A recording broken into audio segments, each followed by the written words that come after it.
Hello there. Once again, this is Anton from Anton Will Bay. Thank you for taking a few minutes to stop by the collection room. Today I'm looking at some X-Men comics. I don't look at X-Men comics very much. Marvel, DC, not the places where I'm really digging for books lately, and not the stuff I'm looking for. Of course, this is just stuff from my collection that has, of course, very dwindled. But I did find that I had a very old issue of Uncanny X-Men. Issue number 59, 15-cent cover. This is pretty impressive. I did not know I had one quite this old, so I'm going to try and be careful with it. This is 1969. This is easily the oldest X-Men book that I've got, so I'm going to just go through it nice and gently, but kind of see what's going on here. See who I recognize and see who I don't. Trask finds out he's a mutant. That's not good. Master Mold's going to hand it to him. Got some pretty good looking art on the page. Got a crazy panel going on there. Don't know what that is. An ad where you can probably buy a guitar by selling 12 boxes of what? Famous names or cash prizes. 12 boxes. I don't know. Well, you sell something, you get prizes.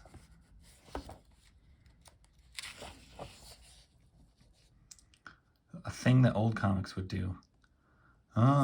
Beautiful looking art panels and pages. Gotta love that. Vintage style here.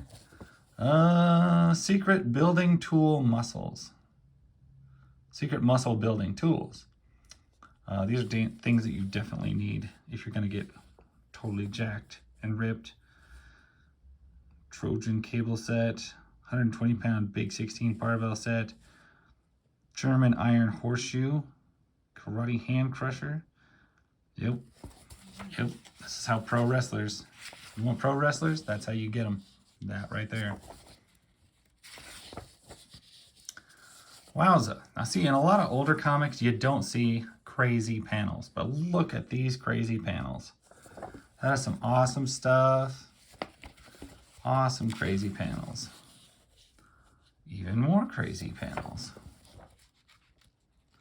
Psychedelic. Build your whole Matchbox car city in your room. Okay, that actually would be pretty cool. If you had an entire display of Matchbox cars like that, that would be awesome. Like your wall was made out of those little boxes. People do it with Pops now. Weird ad again. California Angel Forks. That's bizarre. Beautiful panels. Beautiful panels. Brand new inflatable plastic pillows. Oh, that sounds awful. Absolutely awful. So of course they're selling it. Mutant mailbox. And that's it. A lot of ads, a lot of things, a lot of fine print in that. 1969, 15-cent cover. We'll lay that guy right over there. Next we have the Uncanny X-Men 315, a beautiful Exodus cover. Why we don't have a Marvel Legend of Exodus yet, I don't know. He's was one of the cooler villains from the 90s in my opinion. We've got a whole bunch of other obscure characters. Time for Exodus to get his due as the leader of the Acolytes. And there's Brain Dead Magneto, just kind of zoned out there for a long time. And that's why Exodus takes over his whole Asteroid M. But yeah, Exodus is like totally BA. He's like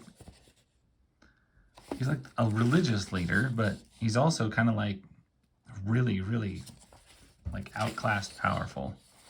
And he dresses super cool. You cannot deny. The man does not lack when it comes to fashion. Purple, white, gold. I mean, look at that. But look at this. It's some sort of wrinkled page in my comic book. That's horrible. Who'd have known that that was in there? We'll leave that flat and put it back in the thing, and maybe it'll fix itself, right?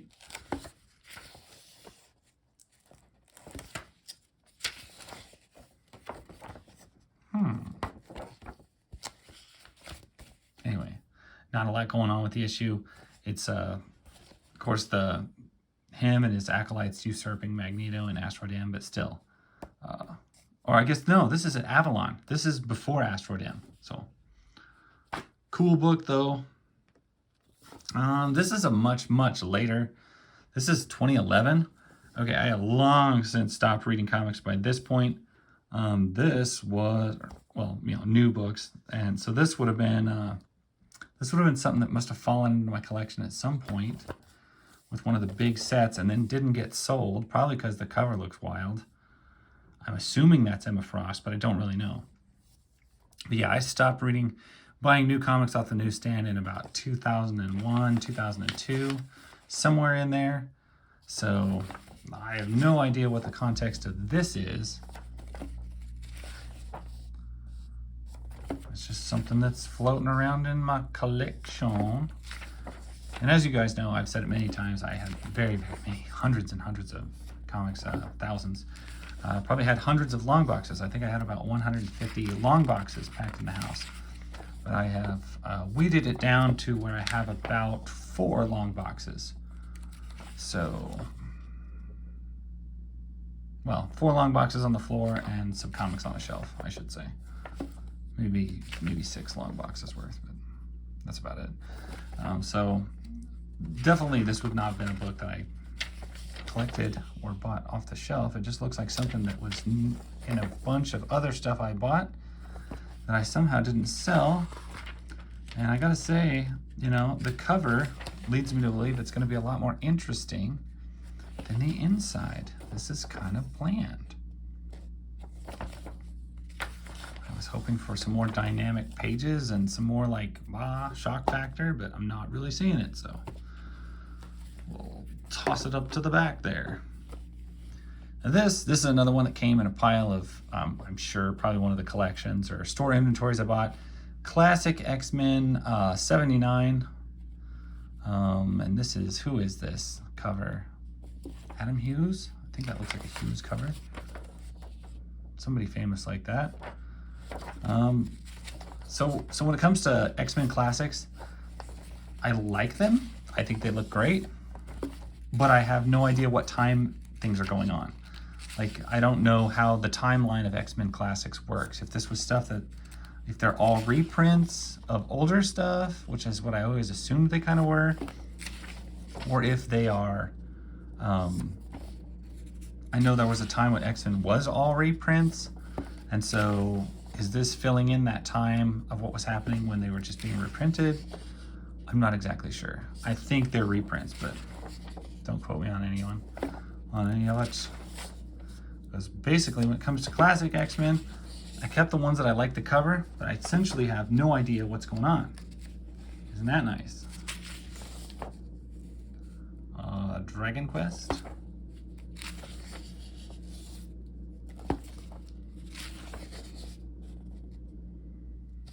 If it is reprint, they reprinted it well. The color looks good. Doesn't look hazy or bad. I know some of the old stuff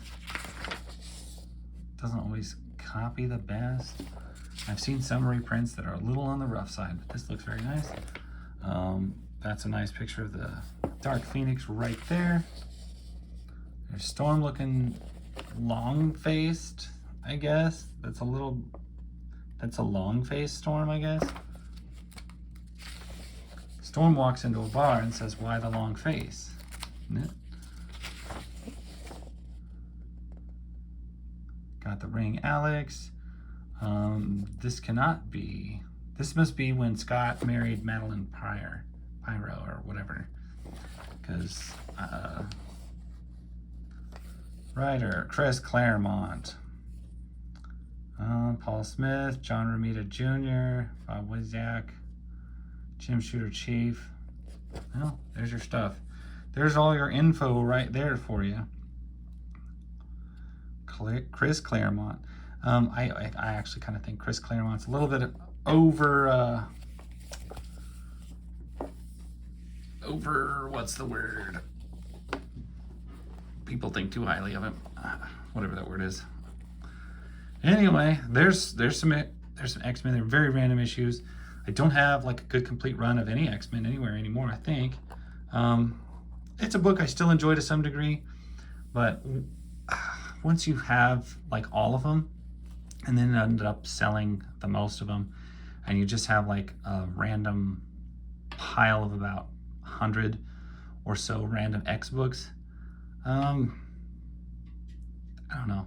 It's kind of sad because it was once easily one of my favorite comic book teams and books, and so to just have like a smattering left is a little depressing. And so I don't mess with them a lot because it always kind of makes me think, oh man, it makes me think of all the books that I feel like maybe I didn't want to sell or I shouldn't have sold or whatever. But I do think it was right to do so. It was just the time, and you know, hey, I had bills to pay. I was going through a divorce. Anyway, that's my story. I will catch you guys later.